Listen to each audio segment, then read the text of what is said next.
पुणी विमान खाद्यरू बाहरिला असरपा आसंतु जानिबा AR services खबर विषय नुआ दिल्ली न्यूयॉर्क अभिमुखे यात्रा करुथुबा एयर इंडिया विमान जड़े यात्री खाद्य असरपा बाहरी अभियोग होईछि।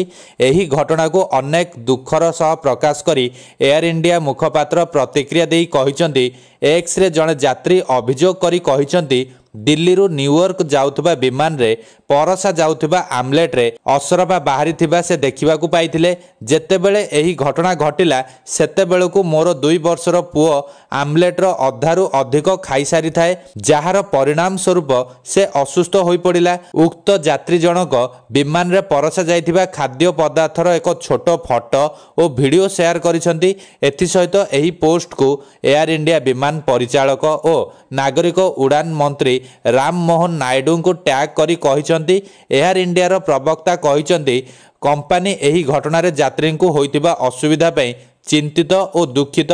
खाद्य पानीय सेवा प्रदान करुथबा संस्था रे आमे जांच करुछु।